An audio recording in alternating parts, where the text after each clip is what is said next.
Okay, so we're still shooting some things for being with us as we go out, as we went outside on a really hot tour. We are going to try to keep the time. So as the last person gets their lunch, we're going to start the panel. So it will be a working lunch. But we're excited to get started. So if you need anything, go ahead and grab it right now. The restroom on before we.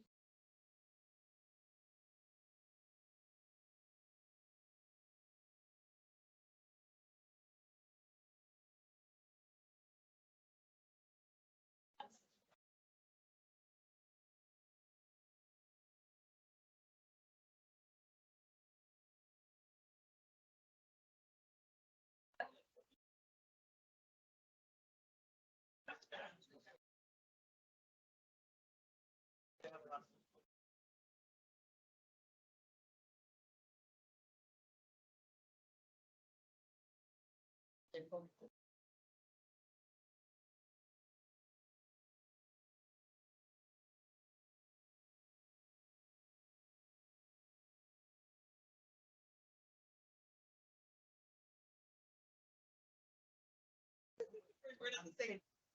That's what about mine too.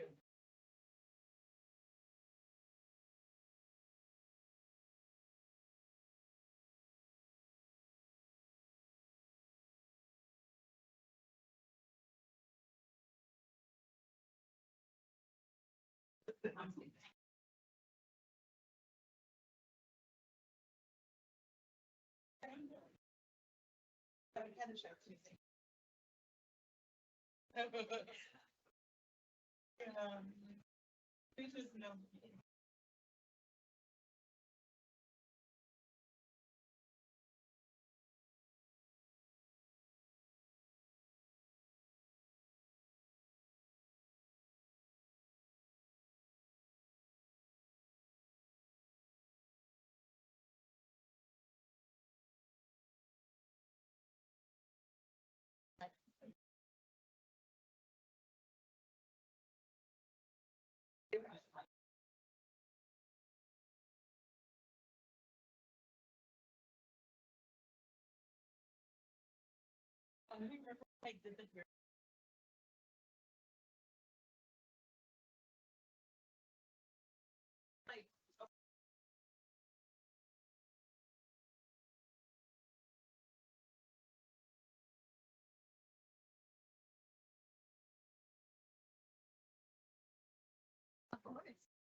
Testing, testing, 1, 2, 3.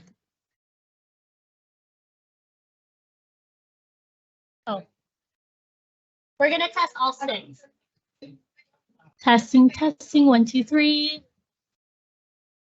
Test. A, B, C, D, E, F, G, H, I, J, K, elemental B.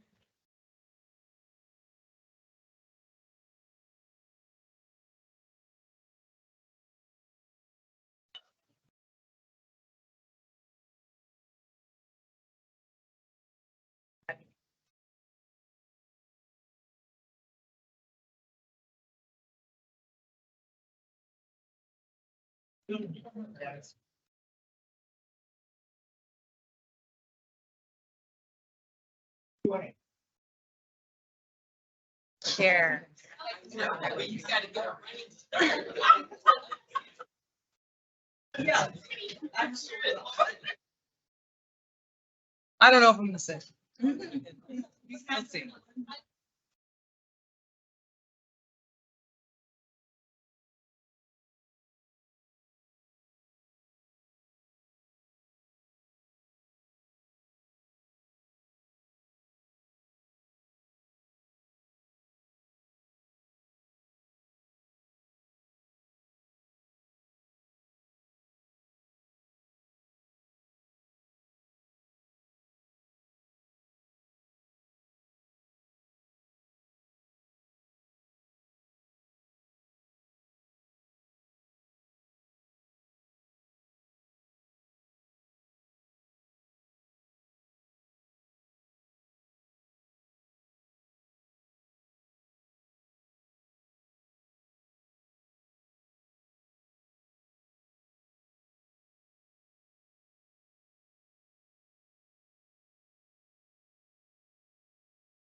this presentation is going to become a lot more real for you in just a few minutes.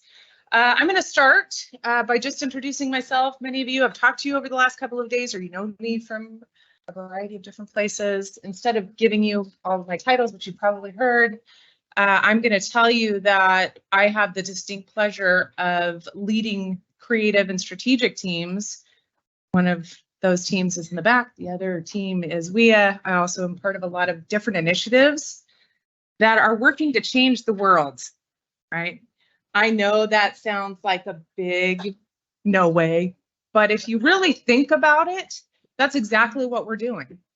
We're not going out every day to check a box. We're going out every day to make a big difference. And I have the pleasure of doing that every single day. And I want you to consider what your role is here, whether you're an educator, which is extremely important, whether you're someone who works with community colleges and your link is to students, or you're in the water or energy industry, your job is critical. And it's critical to the health and quality of our most precious natural resource. Water is life. And I think it becomes more personal to us when we take things in that context, instead of thinking that we're just here to do a job, right? This is important. What we're doing every day is important, and we're working together to change the world. And I really believe that. You can contact me if any of this presentation sounds interesting, or our conversations over the last couple of days strike a chord with you and you just want to talk. I invite everybody in this room, if you haven't been to a Leadership Roundtable meeting, to join us. It's a very unique experience, and I'll explain that in just a little bit. I always like starting by giving a shout out to our sponsors, because truly it's the sponsors that provide credibility to the work that we do, that give the assurance to others that we're committed to the work that we do. And then there's a financial commitment too that helps us develop materials that support all of our industry, our entire industry. We've grown significantly over the last couple of years, thanks to the Metropolitan Water District of Southern California, Los Angeles Department of Water and Power, Eastern Municipal Water District, our brand new sponsor, Tomorrow's Talent, I think I mentioned that, Water Replenishment District, Western Municipal Water District. We also have significant in-kind support from California Environmental Education Foundation, who actually founded WIA in 2018, and California Community Colleges. Next slide. Okay, perfect. For those of you who sort of know what WIA is or heard of WIA, I wanted to give a little breakdown. We've done some significant work over the last year, and some significant work over the last 3 years. Who knew this is where we would be when COVID hit? We assumed leadership in 2020, in May of 2020. And we had no sponsors confirmed. We were hoping that everybody would come back on board, but this is also at the same time everyone was cutting budgets, and workforce seemed almost like the last priority. We were really just trying to survive. So that we've been able to do so well, especially during such an upsetting, challenging time, just speaks volumes to who we are and what we stand for. If you don't think you belong in WIA, you're not right. This is just a sampling of some of the people that attend our Leadership Roundtable meetings. We've got hiring managers, we've got educators, we've got workforce specialists and advocates, we've got human resources program managers, counselors, general managers, board of directors, administrators, communicators. Why does that matter? Because it takes all of us to get this right. There's been a long time where we've been operating in these little pockets of understanding. We're not communicating with each other, and we're not getting very far by doing that. When we have some folks who have boots on the ground and they're working with our young people, well, you know what that perspective looks like. When you have a hiring manager who's getting 5 applications out of what you know are probably 50 applications that were received by Human Resources, or our Human Resources department have their own challenges. Like, they're here to protect us. They need to have specific requirements that are met, but we don't understand each other well enough to know exactly what the problem is, because there are a lot of different challenges that we need to overcome, and we need to overcome them together. A little bit about who we are. When we assumed leadership in 2020, there were 32 people at meetings from about, I don't know, 2 handfuls of organizations. That's nothing to sneeze at. It's hard enough to build something from scratch, let alone get buy-in and get people to be active. But we're now 175 organizations. Instead of a Southern California alliance, we've become a statewide alliance. So we have, and you know, I hate to say thanks to COVID for that, but because we've been able to go virtual, there are no barriers. And it's helped us understand what some of those barriers could be. And part of that is location, right? And that's also a challenge for our students and a challenge for our educators. Location. Why are we putting these boundaries on ourselves when we don't need to be? We've grown in part because of that. Some of the numbers regarding our teacher workshops, obviously that matters to us. But one of the things I'm most proud of is we're looking 3 years down the line, growing by 415%, and still our division is equal with industry and education. That is unheard of. We usually get some momentum, right? And industry gets educators together, or educators get industry together, and then it peters off and it becomes one thing or the other. Or we're just an education group. We have a few industry people there, or vice versa. Today, still today, we're about 50-50 divided, which means that we're at the table working together to solve our workforce challenges. And I'm very proud of that, so I wanted to highlight that. What makes us different? We really take a holistic approach to water education. If I'm speaking to workforce advocates, I would say a holistic approach to workforce development. If I'm speaking to industry workforce, you know, holistic, the gist is it's a holistic approach. We're not, I said this at the very beginning of this 2-day workshop. We really tie everything together because it really is tied together. It's not somebody else's job or responsibility. That's when we start having these big gaps. Oh, it's human resources. That's not really what I do. It's water education. That's not really what I do. It's a holistic approach. And I have to emphasize, because I've heard this and I've heard some pretty atrocious things. Oh, well, you're dealing with students and they don't vote. They don't vote. They don't vote today. You better hope you are real comfy in your situation, because they will be voting tomorrow, and they're going to be voting on some of the initiatives that we need to build the infrastructure we need to have a sustainable, reliable supply of water.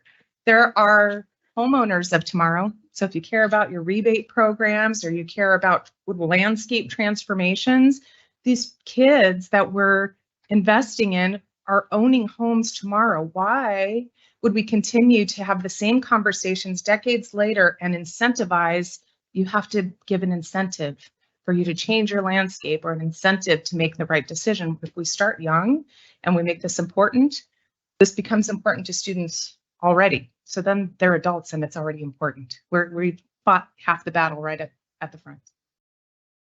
They're also tomorrow's workforce. Why does this matter? It matters because they're our community. And I think someone said very recently, this is our mission statement, probably Janelle, this is our mission statement. It looks exactly like your mission statement, because water industry has the same mission: to provide high quality, reliable supply of water. Who's going to do that if it's not our future workforce? This is our community. And when we invest in our community members and they're invested in our water supply, they're tomorrow's workforce, they're already ready, they're trained. We've got good quality workforce for generations, for decades. So that's why that's important. It's important to work with education. It's important to work with industry, so we're not creating programs that don't align with each of our needs. Industry, we're not educators. So state standards, we get them, but that's not our specialty. And educators, we love your state standards, but that doesn't help us prepare for our workforce and who we need to come into these jobs. We love that we're breaking down silos. We're having actual conversations. This is what changes things and what makes it different. We is different than IE work. If you're in the Inland Empire and you're really interested in workforce development, you want to make contact IE work. That's what they do. They have funding to do it. They have people to do that. That's not what WIA does. If you know who Baywork is, who was really, honestly, who I thought we should be 3 years ago, it can't be. We don't have the resources. We don't have the people power or the finances to do that. but we found a very unique niche, and that is to bring people together to discuss what the challenges are and come up with solutions together. So we're breaking down those silos and we're getting departments to talk to each other about what those challenges are. Because of this, we're developing deeper, sustainable relationships. We're stopping the same discussions over and over again, and we're approaching challenges one solution at a time. And sometimes that's the way that you move forward. Sometimes it's not trying to eat the whole burrito at one sitting. You got to cut it up a little bit, one bite at a time. Excuse me. I wanted to talk, like I said, we've done some significant things, but we really want to look at big picture so we can start, solving these problems. So we initiated a statewide workforce report with the Centers of Excellence for Labor Market Research, which is the entity that provides workforce data to California community colleges. Why is this important? California community colleges are the young people we're attempting to recruit. Why aren't we spending more time at the community college level? These guys are ready and they are determined and focused and ready to share these young students with us. So we should really pay more attention to those California community colleges. We built an advisory group. We knew this was a statewide initiative. It had to be. We're looking at big picture again, so we can start solving our collective problems first. It becomes a motivator. So we worked with Baywork and we brought in IE Works and we brought in San Diego County Water Authority and Metropolitan, my good friend Adrian, who's on the panel today, so that we could inform the process. And it took about 7 months to convince them to do it. A little tenacious, so it worked. And another 15 months for them to gather the data that they needed, because we needed it to be something that people could point to and could feel very confident that the information contained within was relevant. So we also contacted the State Water Resources Control Board, and we asked them to send out the industry survey on our behalf. Before that, we had about 200 industry responses statewide. After State Water Resources Control Board sent out an email, we had 500. That's leveraging your partnerships and leveraging your resources. We also did interviews with 20 community colleges that offer water and wastewater programs, because we wanted to see the other side of things, right? Let's look at what both of them. 20 out of 36 in the state responded to that interview process and agreed to be interviewed. So that was significant. And then we also did an intensive labor market study, so we could understand who our workforce was, where they hailed from, what their background was, because we're looking at other issues, right? There's so many challenges. We're looking at diversity, equity, and inclusion. Where are we getting our information from that? My understanding is that the Centers of Excellence have tried to ask for that information, but they find that people shut down and they're reluctant to share it. So they have other creative ways of gathering that information. It's readily available. And so that's how we approached it there. I'm going to ask you, raise your hand if the 4 areas where there's 4 themes came out of this study. And I'm going to ask you to raise your hand if these are a surprise to you. Students don't know these jobs exist. Looking around, I think that nobody's raising their hand. Okay. Industry needs to work on diversity and equity, both within our industry, our current workforce, and our future workforce.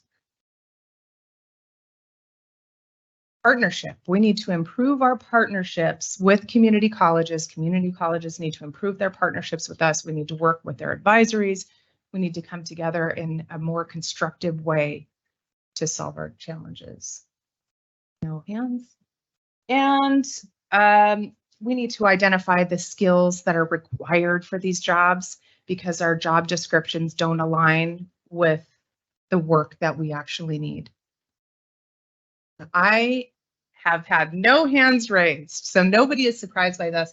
We haven't been surprised by this. This is something we've been talking about for decades. I have shared with some of you, when I first came to the water industry, I heard of the silver tsunami. I've been in water 15 years. Silver tsunami's coming. And so we all better brace for that because it's coming. This industry survey showed us that the silver tsunami is already here. And we had no idea. We're just writing articles. I mean, I wrote a couple, so you can probably find those on silver tsunami's coming. But we needed somebody to tell us these things are coming. This is a reputable survey coming from people who share your commitment to future workforce. These are the challenges. We have determined that. We have vetted the information. And now what? Now what? Show of hands, who wants to continue having the same conversations about the things that are on this board? Anybody?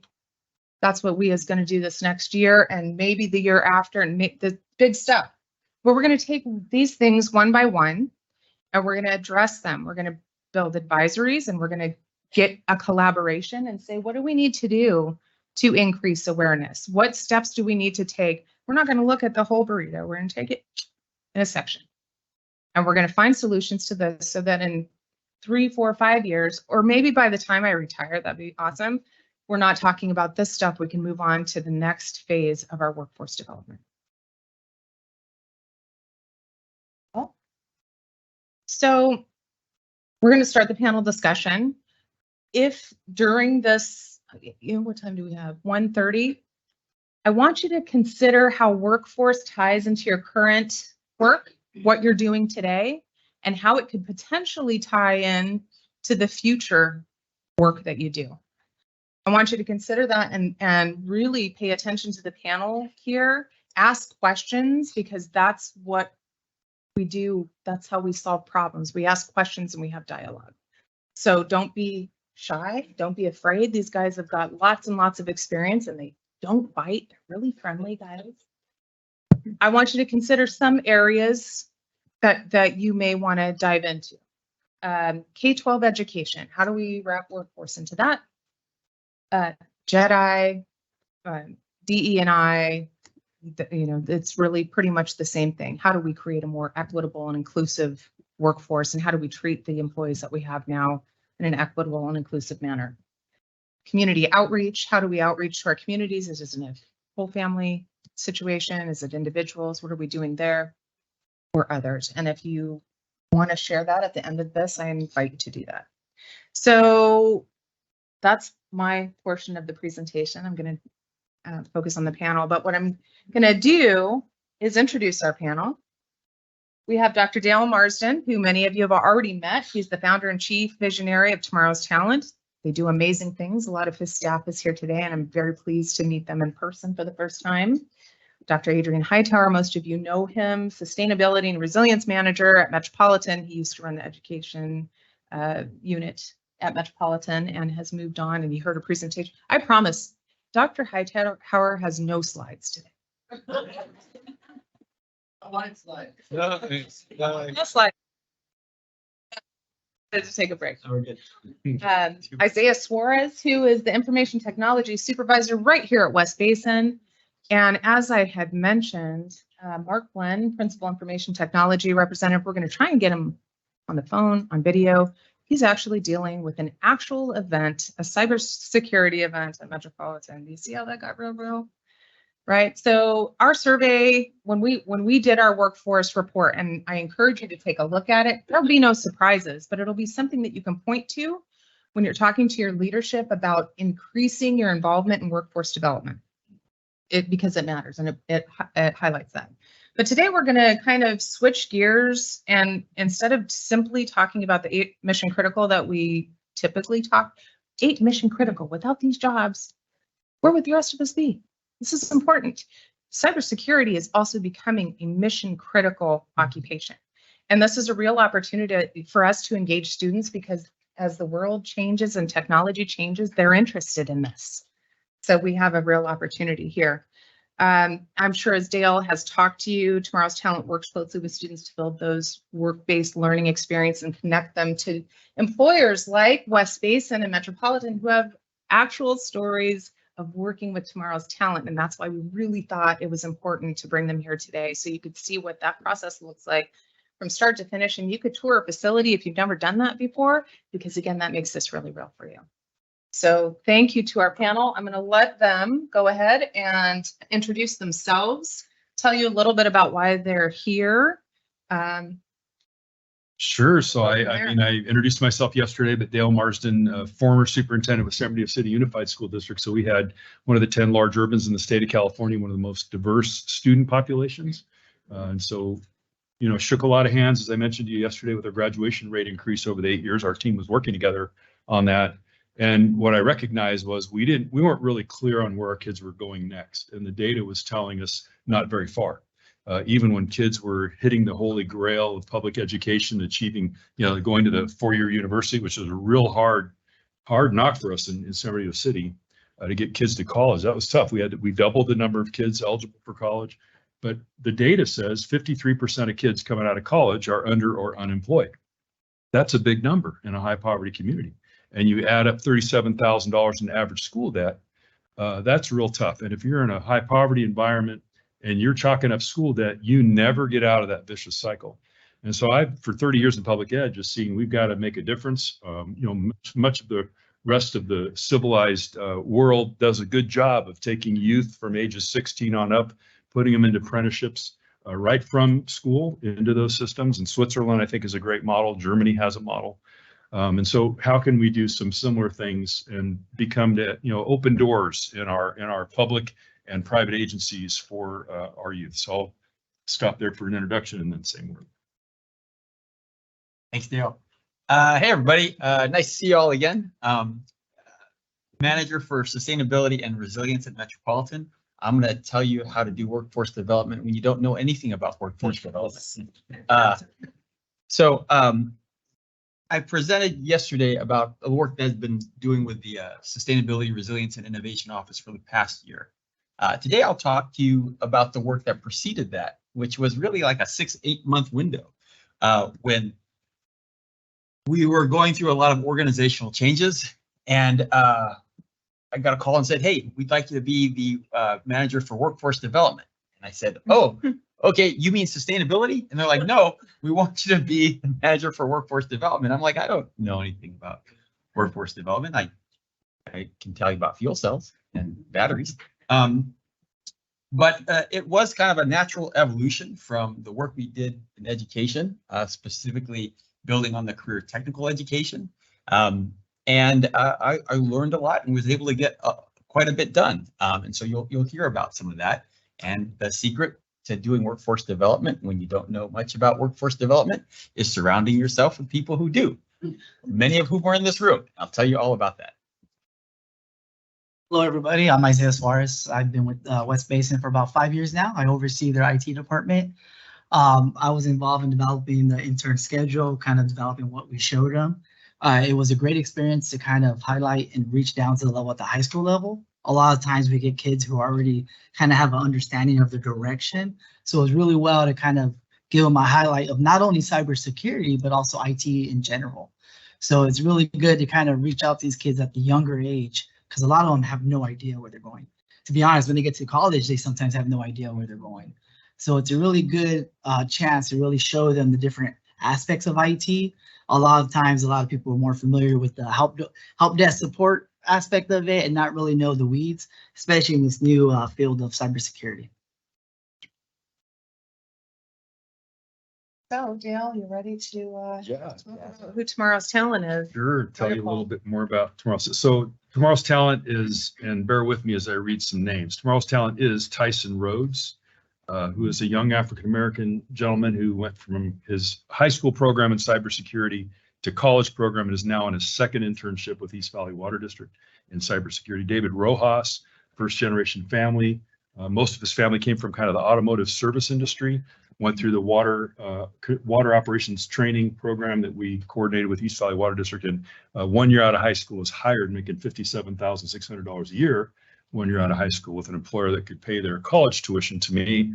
And then Roxana Martinez, Alejandra Aguilera, Emmanuel Apricio, Christopher Mendoza, Josh Padilla, Kevin Padilla, who both are twins, Cameron Wong, might help to put my glasses on, Matthew DePricio, Colin Lopez and Zoe Rodriguez, who are each all 7 interns and more engaged with these projects between Metropolitan Water District and West Basin. And, you know, we're in the middle of a 20-year labor shortage. So take the gray tsunami things you've heard, draw on top of that a 20-year labor shortage that's all caused by birth rates. So until my kids start working, this is the problem. So the help wanted signs that we've been creative with for a while, you're seeing them everywhere you go. You're seeing a dip in customer service everywhere you go because they're not finding people. Just wait, you ain't seen nothing yet. And you think about, you know, the testimony yesterday we heard from the board president and the one we heard today, both talked about workforce and how people are poaching from other organizations. That's not going to be sustainable. It's not going to last. And so we are helping employers, whether it's public utility, we're agnostic to industry. So we're helping folks in public and private organizations plan today for tomorrow's talent. And our vision is local talent, local employers, local economy. We want to hit 1 million students as this grows out. And what started all of this was really back in 2014, I had Gallup come and present to all 8,000 of our teachers in 2 batches, all 8,000 of our staff. And they shared some startling data. They surveyed all the chief academic officers of all universities, colleges, K-12 organizations. Hey, how well are you doing at preparing kids for the real world of work? All of us education leaders, including people like myself, 96% of us doing a great job. We said we're doing great. Then they surveyed the business and industry sector. It was 11%.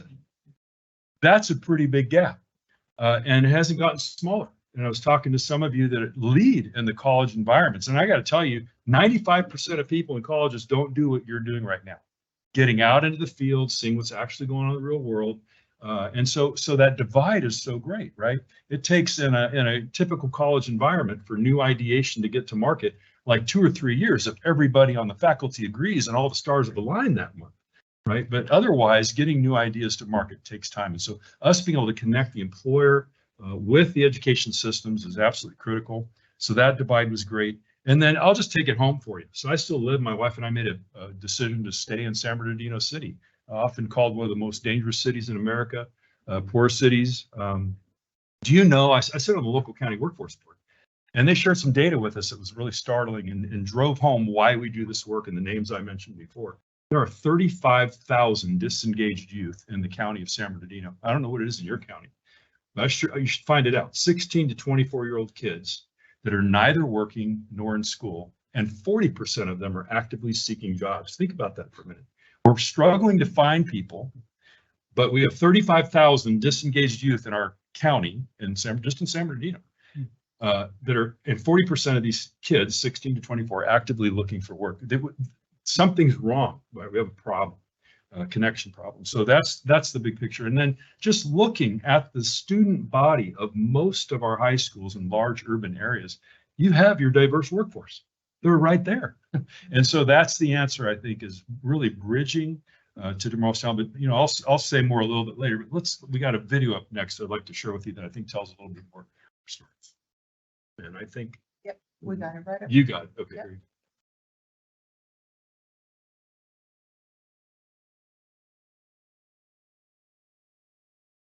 Play button, I think, somewhere. Oh, yeah. Okay, good. By the way, a couple of our students wanted to be here. They're navigating jobs, which is not a bad thing, or transportation issues. They couldn't be here because they have jobs.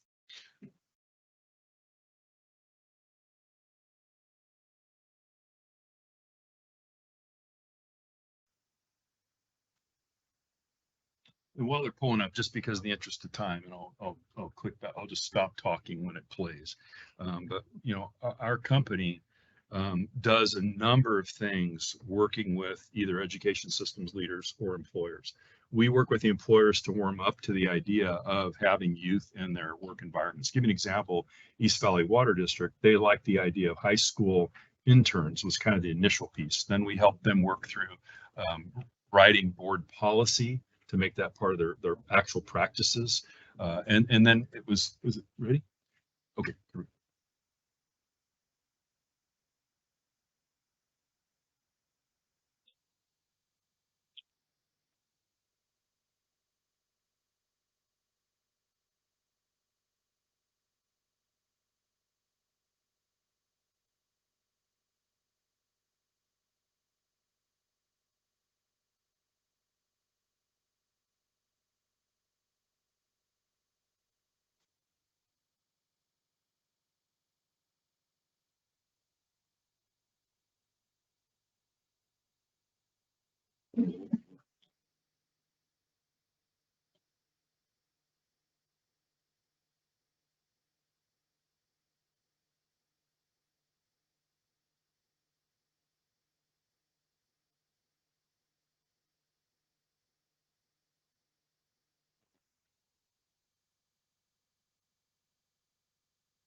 You know, we get asked a lot if we're a nonprofit organization, and I designed the company on purpose not to be a philanthropic proposition, but an economic development proposition. We are helping employers in all spaces improve their bottom line. They need quality talent to perform quality work to get quality outcomes.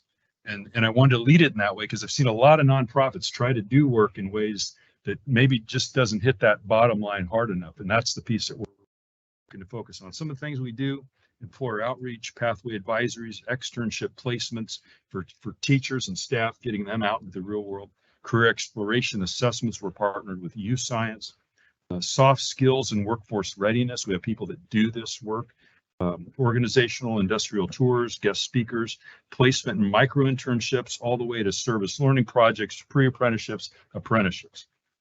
Expanded learning program we do with Cyber Defense Corps now and other areas, talent development. So once, and as one of the folks in this room was saying, well, what about me? And I've been in water industry for a couple of years now. What about me? I said, we have these advisories we put together, students like a professional learning network called Talent Tune-Ups, where they can learn from each other and grow. And then we have our articulations with our colleges, our universities. We support pathway development. And then ultimately, you know, I mentioned one of the students at the beginning. I won't mention his name again, so it's not, but one of the students we learned this early in our first year.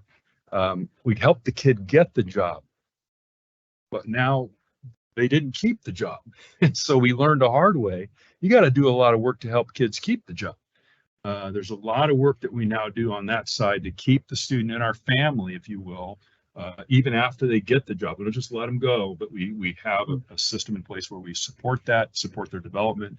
So they're in with other peers, listening and growing and learning in that piece. And then next slide, you'll see, oops, is it too little? This one. Oh, what is it? Yes. Yeah, let's just, it's a. Yeah, keep going. Next slide. So again, that's our company, as I mentioned, and then our vision is 1 million students engaged in work-based learning experiences during the next decade. And that's basically us in a nutshell. So I was having a particularly challenging week last week. My team knows about this, and sometimes we all do. We have those challenging weeks. trying to coordinate the panel and do the jobs that I have. And Dale sent over this video. And this is the second time I've almost gotten choked up like watching it. I don't know how the rest of you feel about it. But this is important work and they're doing a great job. And it's encouraging to see students, real people who are changing their lives. Show of hands, did anybody attend the WIA meeting where we had the students on site? When we actually had Dale, we actually had some interns attend a WIA meeting and speak from their perspective, which is also something we need to keep in mind because it's very powerful. And then just another kind of side note, this isn't even about saving the world, right? Or it isn't even about saving the next student. You can't save everybody, but you can make an impact and you can make wise decisions and wise choices for your workforce of tomorrow. My husband works in the social services department of Orange County, and he sees atrocity every single day. It's impossible. There are thousands and thousands and thousands of students, but we can invest in handfuls. We can make that commitment to change things because that changes not just that student's lives, but generations. And then it also contributes to the change of our culture, right? Something that we are very familiar with that has been around for decades and decades. We're now making a committed choice to improving that as well. So thank you, Dale, for what you do. Adrian, Sure. Can you please tell us why the cybersecurity program became a priority for Metropolitan? Sure. My goal is to kind of share this story with you and some of the challenges I had, because hopefully you don't have challenges, but you probably do. And maybe you can relate to some of the challenges I described, and hopefully some of the ideas that we came up with will be helpful for you. So that's the goal of this conversation. So let's go back to our story where I get asked to work on workforce development. Like, I don't know much about workforce development. And why are you asking me about workforce development? Oh, well, because you can analyze data. Yes, I can analyze data. I no problem. I can do that. And the challenge there wasn't a whole lot of data to be analyzed. And Tiffany just told you the 2-year journey it took to get this industry data. And this is just the tip of the iceberg. So you might have trouble figuring out what you want to do because you might not have the data to do it. And that's a real issue. And that's something that I think you can work around with just utilizing the data that you do have. They also ask, well, you also know all of our internship programs, and in our district, we have lots of internship programs that aren't really connected or unified. Our water quality has a co-op. Our engineers have another internship program. Our real property group, which does our real estate, has their own internship program. Our desert staff has their own internship program. And now we have a new cyber information technology has a cybersecurity program. So there wasn't a lot of connecting a lot of this together. And the reason there wasn't a lot, and you might be able to relate to that, is because there wasn't the infrastructure in place at Metropolitan to coordinate activities internally and externally. And that was one of the things I learned rather quickly. Okay, great. And they also said, we want you to get some near wins. We need more interns. We need to increase a pipeline of people into Metropolitan. We want a more diverse workforce. You've probably heard this before. Great. Okay. What kind of staff do I have and how much budget do I have? They're like, you have no staff and you have a third of the budget you're asking for. Go make something happen. And so if you were in a similar situation where you have limited resources and maybe you don't have the organizational structure to support some of the initiatives that you want, I recommend collaborating. And so I mentioned I didn't know a whole lot about workforce development, but there were a lot of people in the room who did. And so we worked very early with Walter and California Environmental Education Foundation. And we at the time, which created this network of opportunities, folks that are in the room, Dr. Caff, right over there, who have programs that you can learn from and build upon. I think I went in with the idea that Metropolitan would do a program for Metropolitan, and it would be with Metropolitan staff, and we would have a budget, and it would be self-contained. And I quickly realized that's terribly inefficient. Terribly inefficient. Even this initial program with cybersecurity, not just Metropolitan, it's West Basin. It's going to grow, frankly, in terms of other partnerships. It's with LA Unified, a program designed for your organization, by your organization. You know, you probably don't have the resources to do it. You probably don't have the need to do it consistently every year. So if you looked at a lot of our programs that we currently have, they're kind of spotty because they require positions to be open for interns to fill. And you might have that one year and then not much the next year, especially with our apprenticeship program. And then it comes again another 3 years and then nothing. So that is not efficient and frankly doesn't build upon momentum. Much better models include WIA, which allows you to collaborate and figure out who's doing what. IE Works and Bayworks, which we mentioned, which allows organizations to pool resources. And if everybody contributes every year and you get a cohort of potential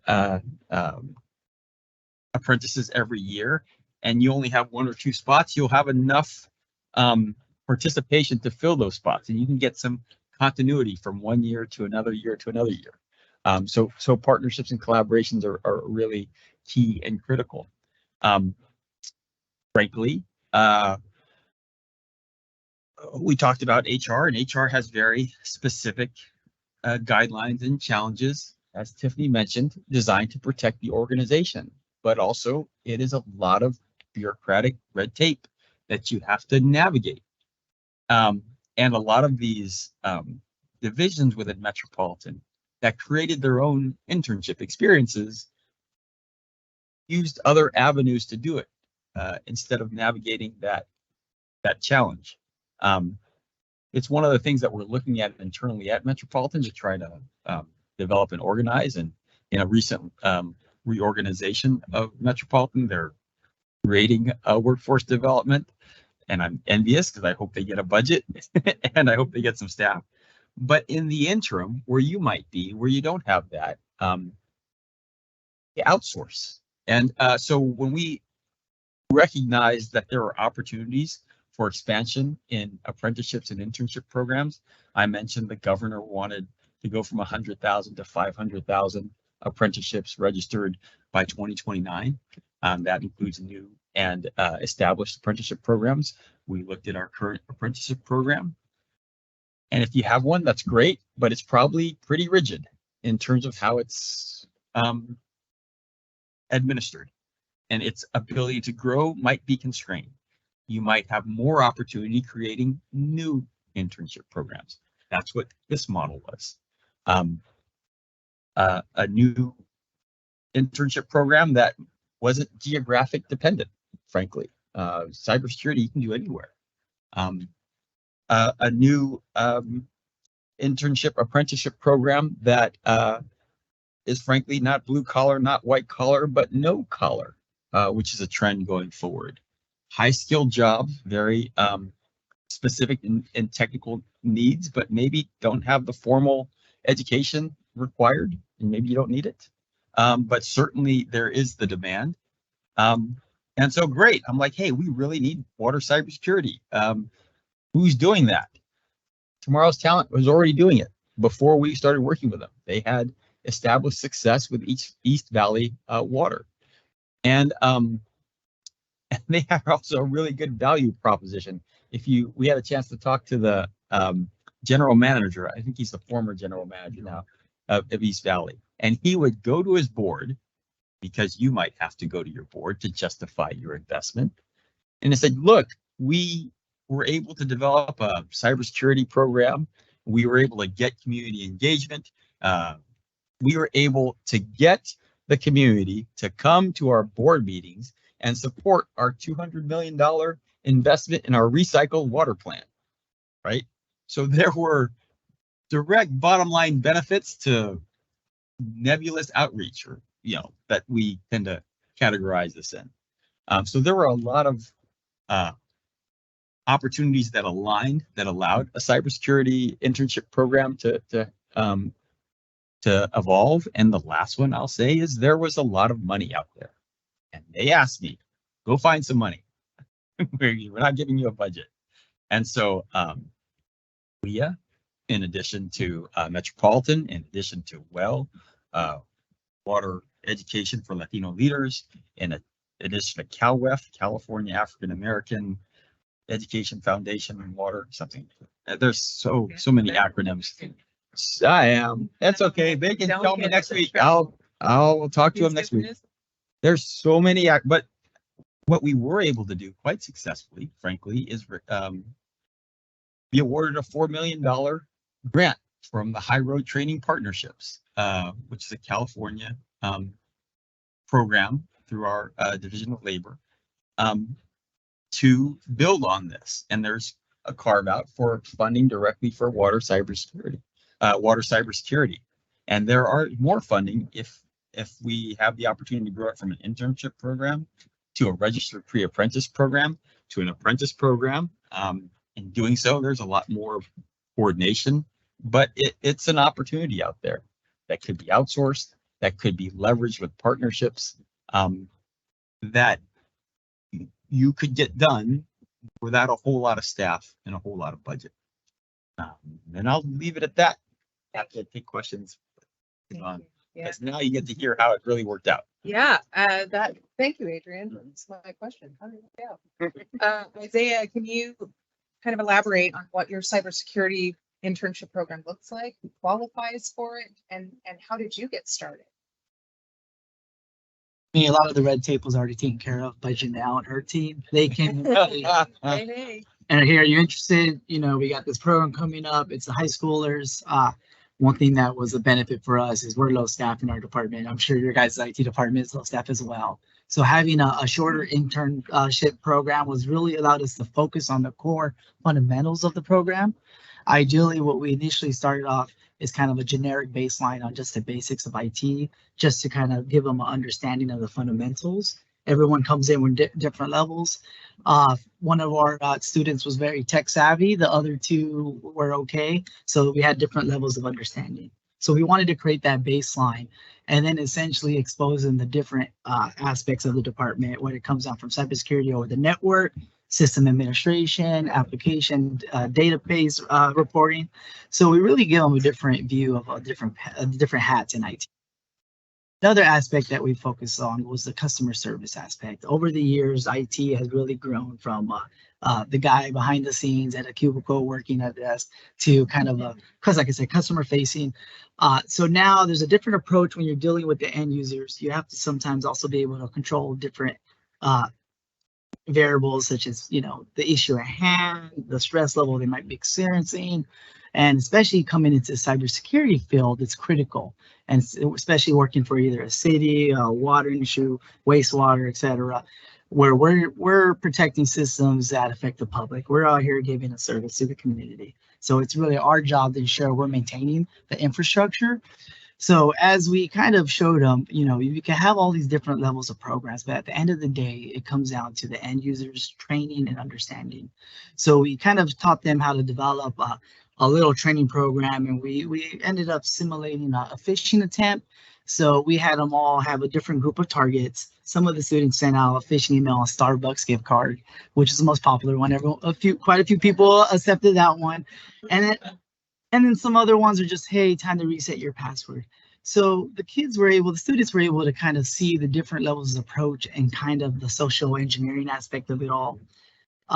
Ideally, because it was a week, it really allowed us to focus on the core fundamentals, to repeat. Ideally, with some of these other internship programs, they require a longer commitment, which I felt this was a great hybrid system, especially to start the internship program, because within at least West Basin IT, we didn't have any interns before, and we haven't in the past, since I've been there. So having this new starting ground is kind of a focus that we're using to kind of start the development of our cybersecurity program. And how do you feel that this approach is different or better than something that somebody would take as a traditional approach to hiring an intern or providing experience? What made it different? What made a difference, I think, was the younger age, where they're kind of more open to the different avenues of approach or different avenues of IT. One of the students, after having the internship, they spoke to us how they're focused on the cybersecurity aspect of it, and that's something they want to move forward with.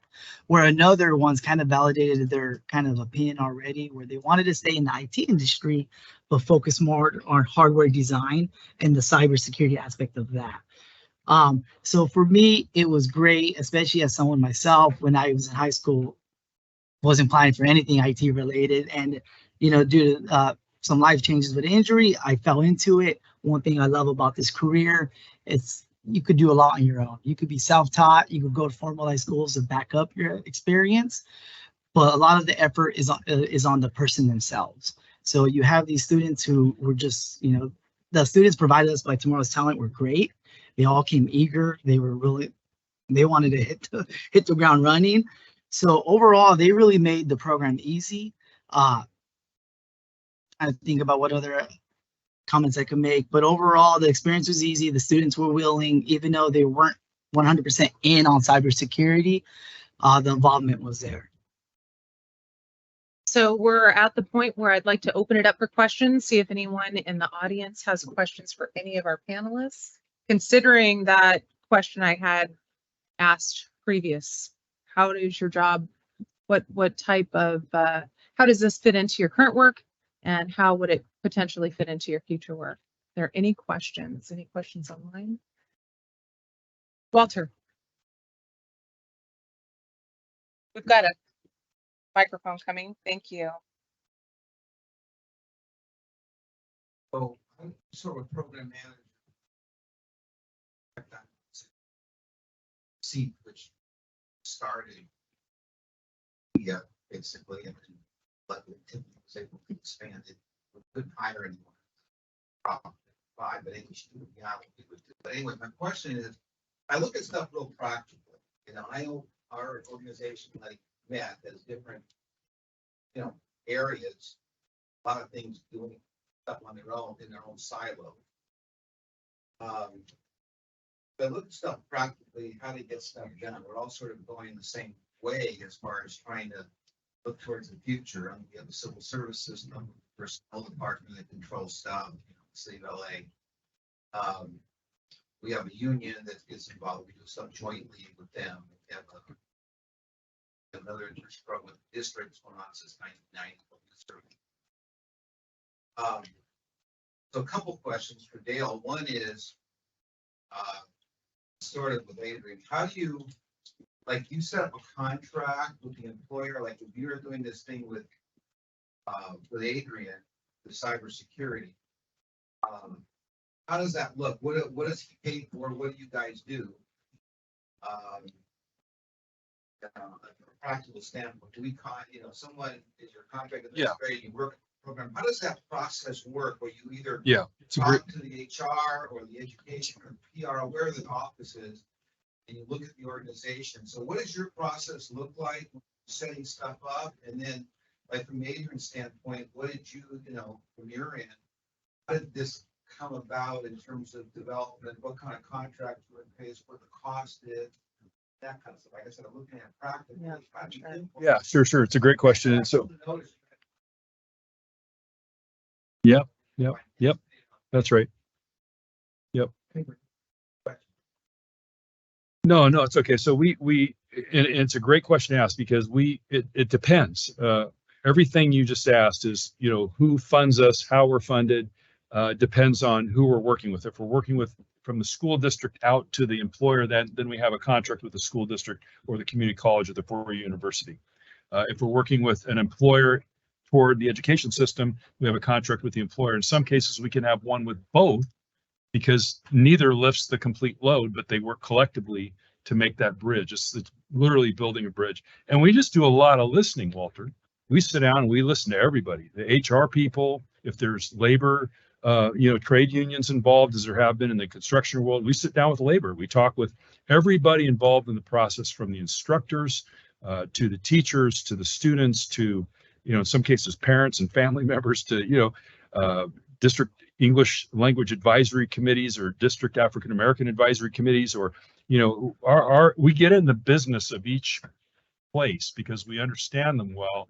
And we know there's a lot of nuances, and the littlest thing can disrupt a great idea from getting across the bridge. And so you really got to listen well and then decide, okay, what are the limitations? So when we're talking with Adrian, he's like, hey, here's what I'd like to do. And so we pitched an original, proposal based on what we heard. He's like, nah, it's too much. We can't do all that right now, but maybe down the road we can. And we said, well, let's see what we can do. We can't do everything. And then as we're working and we're initiating the idea, LA Unified says, oh, this sounds really good. We'd like to do more too. But then they have such a bureaucracy and system that's kind of like, well, we didn't get very far with that. So, hey, Adrian, we're just going to keep it small and simple. And let's get a winning pilot. Let's get it moving.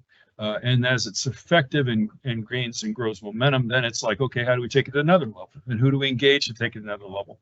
LA Unified now has some bragging rights because they've been engaged in this. They've got the credit for having their students, their teachers engage this. And so we want to, say, hey, this is done based on investment from Metropolitan. How are you going to pay to play? And what's that look like? So building this and getting more students is our goal. Because we got to get more kids engaged in this process in a variety of fields that connect to each industry.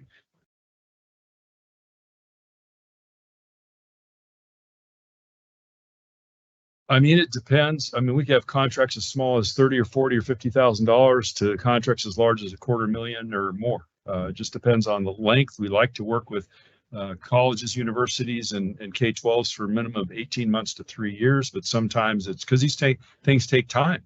If somebody says, we want you to do something for 6 months, we're like, well, we maybe can't do that because, this stuff just takes a lot of energy and time, and we have the professional people to do it. We found that, both folks on both sides of the aisle don't have time. That's a big issue, and so we sit in that space. So I don't know, Adrian, you want to say more about that? Yeah, I think one of the important things was there was a lot of flexibility, frankly, working with Tomorrow's Talent, and that really helped us out. There was a lot of work designing the program from the ground up. So we started in 2022, didn't really implement until 2023. So kind of a year just to get things in line. And to give you an understanding of the structure of the program, because it's a bit unique, it was a 1 week intensive on the job, in-person experience that coincided with their spring break. That works really well. Yeah. But before that, there was 4 months of engagement, not only from their LAUSD teacher, who was kind of leading them and introducing them to cyber security curriculum, but also direct engagement with Tomorrow's Talent. Zach is right there. You put in a ton of work, lots of presentations to prepare the students for that 1 week. And then post-week, there were presentations and engagements afterwards. So that was kind of a unique internship experience. A lot of times you'll get internship experiences over the summer. There'll be 6 to 8 weeks or whatever, and there's some costs associated with that. But this was nice because it fit into a lot of schedules and a lot of tight schedules. Our IT, West Basin's IT, they don't have a whole lot of time for a lot of engagement. So a lot of these we were able to kind of negotiate really unique services that Tomorrow's Talent could provide.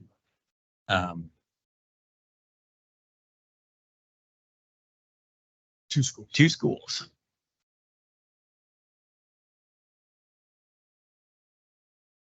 That's right. And so the reason those schools were chosen was because, in particular, we were trying to do outreach associated with our Pure Water program, which you've just experienced.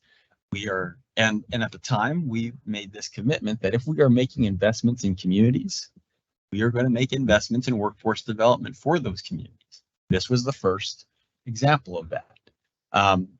It doesn't have to be limited to any geographic area. We were also talking about cybersecurity training with tribes because we have relationships and properties in areas very close to historic federally recognized tribes. there's a lot of potential there. But to get to your point in terms of contracting, you know, frankly, one of the things that we looked at was, okay, who's going to hire these students? Are they going to be metropolitan employees? Which is a lot, frankly. We have very specific classifications, and there's time limits, and you can't work too long or they hit benefits. And if you're in HR, you know, this is probably easy for you, and you can do it like that. If you're not, and you don't have any staff and you don't have any time, well, maybe you should make your contractor the employer of record. And that's exactly what we did. It saved a lot of time, saved a lot of headache. It wasn't that expensive, frankly. So your costs are depending on the length of engagement that the students you're paying for students. And this grant that we got helped pay for more substantive engagements in the future.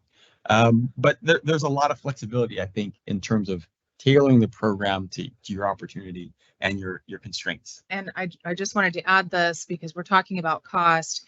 You know, sometimes Metropolitan doesn't realize how big they are and how big their budgets are compared to many of us. So the cost is like, oh, it's not a big deal. LADWP, kind of the same thing. For some of us, it is a real challenge to find budget. But I want you to consider how much it costs you to recruit and retrain and retain and recruit and retrain and retain. Because one of our member agencies told me recently that 40% of the new hires they have don't make it past their 6-month probation. More than 60% don't make it past the first year. How much work are you putting in? How much work is your HR team putting in to recruit and retrain and retain employees that don't stick around? How much work and energy is that? Would you be interested in recruiting employees that are there, that are ready? They have had the training, they've had the interview process, they've been prepared Before they show up. Yeah, just something to keep in mind, because I know for us, that seems like a lot of money. It really isn't in the big picture. Thank you. Yes. Oh. Our district's very supportive of internships, and we have young adult internships. But our challenge, and I talk about the red tape and all that, is they cannot be under 8. During the 1-week internship, did you have to find high school students that were already age 18? Or are we talking about ones that were under that? They were under 18. They were under 18. And But the red tape, you talk to the board, and you help with the paperwork. We can do whatever's needed to get past the barrier. And if maybe they're not ready now or yet, they will be as we work with them over time. So East Valley is a great example. They actually started opposite. They wanted to work with high school kids. They didn't want to work with college kids and all that on their internship program. But now over time, over 3 years, they've gone from, high school internships, and that's all we want to do, to now they're thinking about apprenticeship, formal and registered, and they're very small. They thought this would be a laborsome effort, but we do all that stuff for them, which helps create. And then in cases of board policy, we can help the board with some of it. yeah, I'll also say that because it's cybersecurity, there wasn't a lot of risk, and also because there was a limited amount of time when they were actually on premise. A lot of the training was at school or online. Again, that wasn't a whole lot of risk. And that, frankly, this sets the stage for just what Dale mentioned in terms of future pre-apprentice or apprenticeship programs when they're older or of age. So, yeah, I think there are some opportunities you can kind of weasel through the red tape and the restrictions that you might have. I think Jasmine. Questions? Great. Would you recommend for a young person interested in technology? You said a lot of it is kind of self-taught. Is there any kind of programs or courses or just like a website that they can go play around on? My advice to them would be to try to identify the area they want to learn more about. And honestly, it's probably said a million times, but YouTube, there's a lot of information on there. There's a lot of third-party services that can be used online, kind of online training with Udemy. There's another one called CBT Nuggets, where they kind of guide the student at hand on what direction they want to go to, what path do you want to follow. You want to follow like a programmer's path, application support, networking admin, security admin, and then they also line them up with different certifications. So it kind of at least guides them in the right direction. But YouTube's a great place to start because they're able just to kind of watch people and kind of get an idea of what they're interested in. Especially in today's age, a lot of focus is either on the support side or you're some kind of programmer for a tech company. And there's so much more in the IT field than, than shown. I'll just add one more thing, and that's one of the reasons we work with Tomorrow's Talent is because they already had a relationship with San Bernardino Valley Community College, which has kind of a nationally recognized Cal State San Bernardino, that's it. Nationally recognized cybersecurity program. But there's also the community college, and youth can take these community college courses. They have cybersecurity certificate programs, and they have other IT certificate programs which are accessible to high school students. And frankly, our internship was modeled after a lot of this established curriculum, just kind of tailored and pared down. But yeah, community colleges are great for youth.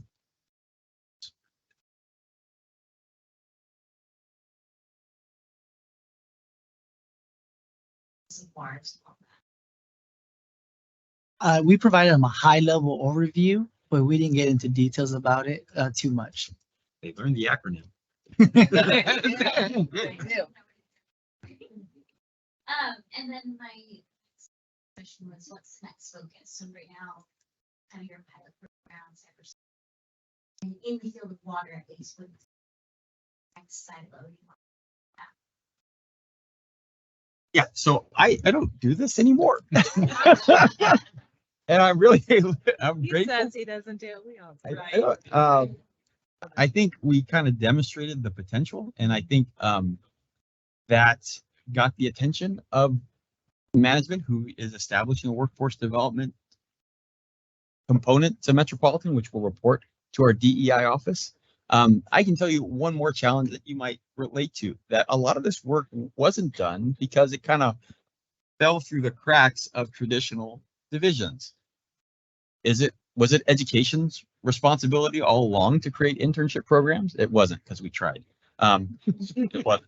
Was it HR's responsibility to do internship programs? Is it on the business unit? They should be in charge. Who's in charge, right?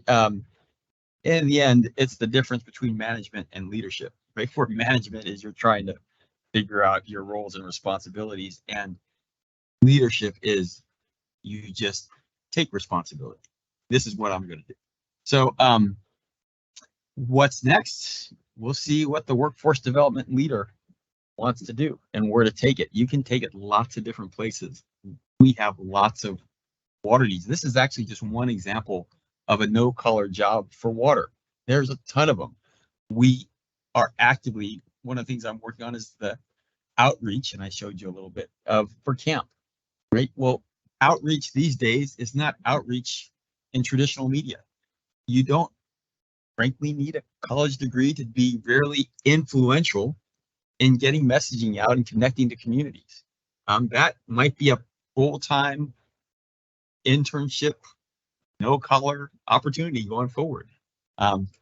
We're having a lot more need for substantive environmental justice engagement. We don't really have any position at Metropolitan for environmental justice. Nobody has that in their title. That could be an opportunity to go forward. I think there's lots of opportunities. We'll see who wants to take the lead on that. And if I can say that a lot of the work that is being done is driven by what we hear in rooms like this. So if you find that there is an avenue that your agency cares about, or you're discussing with your neighbor or your neighbor or your neighbor, and a common theme comes up, well, then we know what we need to work on. We know that we have enough buy-in, support, and interest to move to the next level. I'm sorry, there's one more. We don't have anybody who does artificial intelligence. That is, that's the next. Right. Artificial intelligence. No. Yeah, no, but So that's he's the gonna next take that internship. on next. Yeah, somebody Intelligent. to do that. There's so many opportunities out there.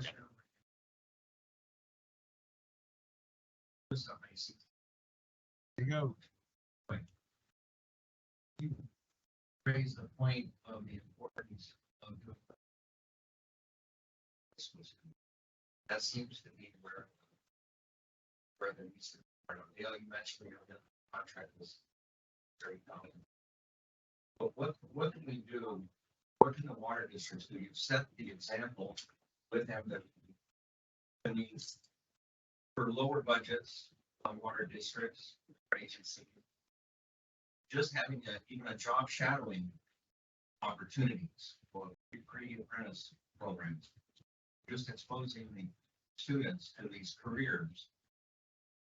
What can we do to get all the water districts and retail water agencies within MWD's purview to increase our outreach and get more students to participate, whether it's just coming for a day or a tour, just one tour in one day can change a young man's life. So what can we do in that regard? Because not everyone's gonna be able to afford 20, 30,000 contract stuff, so. Yeah, and it could be low or no dollars for water districts. There may be a school district or community college or for a university that's engaged in wanting to, like Cal State San Bernardino is a great example. We're helping a number of other partners implement the governor's launch of the Cybersecurity Apprenticeship Initiative. So there's an NSA grant from the college level that helps with some of that. We're a part of that. The community college system has their grants that help them fund part of what we do to help connect and bridge. And so, if as long as we're in a community somehow as part of that ecosystem, we're able to help guide that in a way that makes it reasonable and cost efficient for.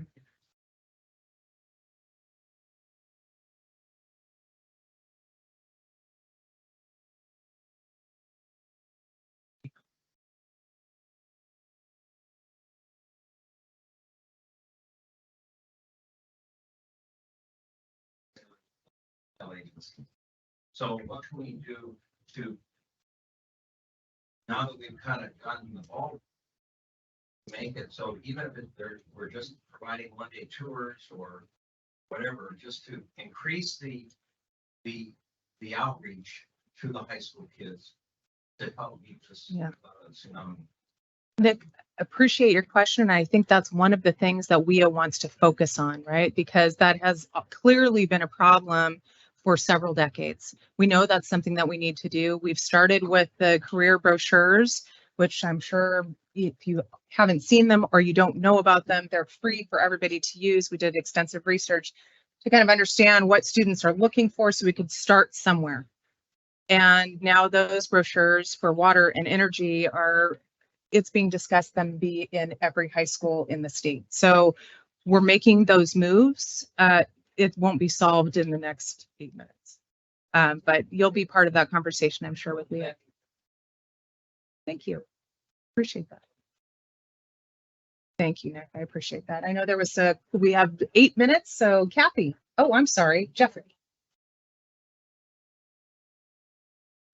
Curiosity. I know that data analysis.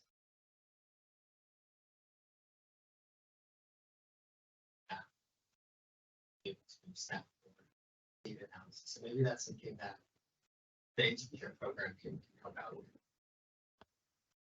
Question is, what safeguards or how are we getting these students to buy in to water, to sustainability, conservation, so that once they learn these data analysis skills, they don't go to San Francisco and make 3 times the amount that maybe a water district can give them. No, they will. No, they absolutely positively will. Actually, no, this is important and it's a really good point. This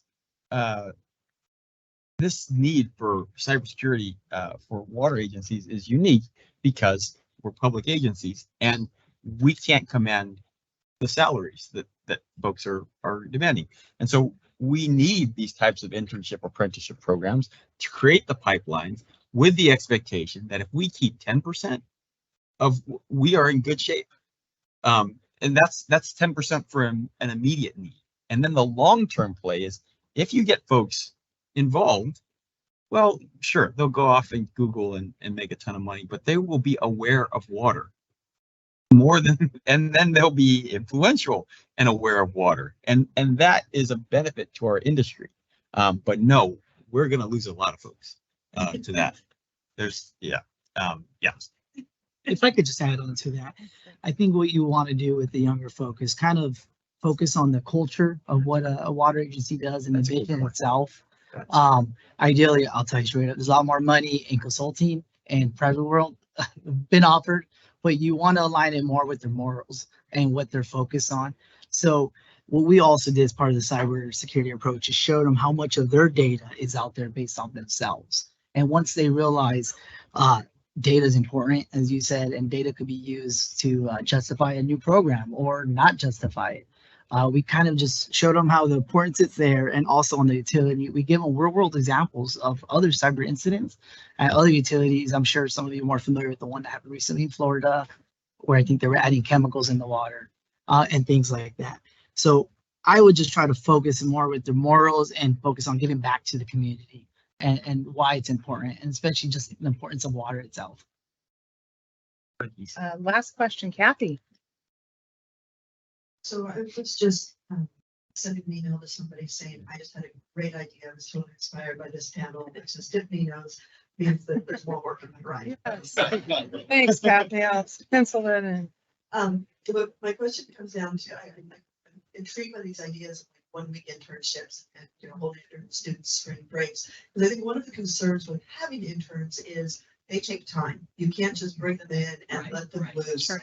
So based on this 1 week that you did with them, did you feel they were a net benefit, or was this, kind of things sort of shut down and you did the bare minimum of service while you worked with the students? Can you just talk about how much you felt you had to put into it and how much you got out of it just in the short term, obviously recognizing that there's this long-term benefit?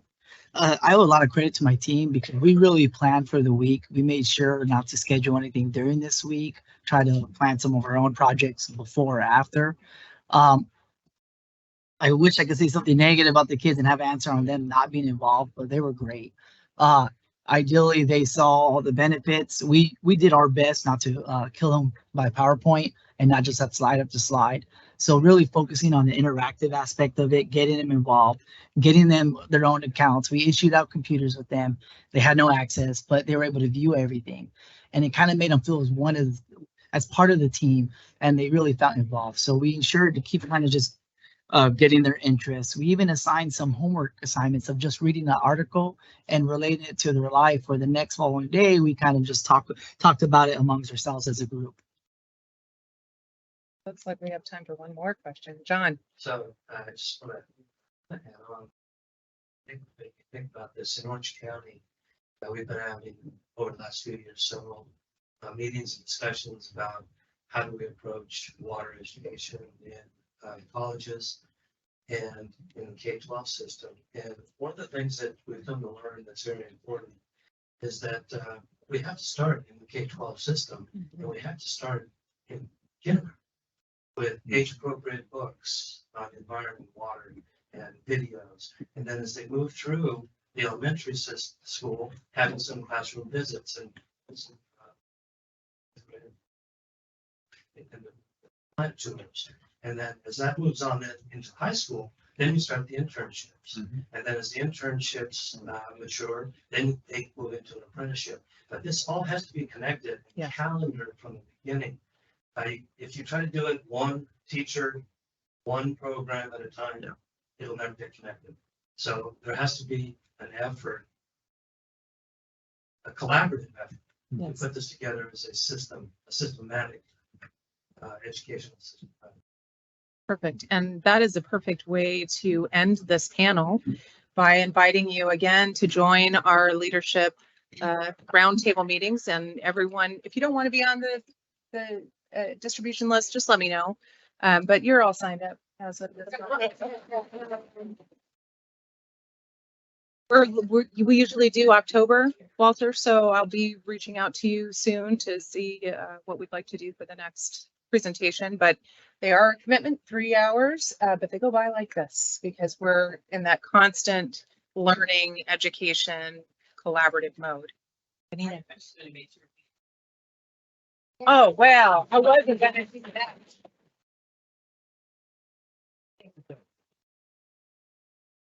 And it's been really wonderful spending these last couple of days with you, and our panel was great, so it came together. Thank goodness. Thank you. I could say one last thing. All everybody's still here. It's gonna be hard to coordinate, getting everybody's contact. I didn't get a lot of people's cards. I don't know if they're open, but maybe us making a little card so that I can come and get. That way I can get in contact with them.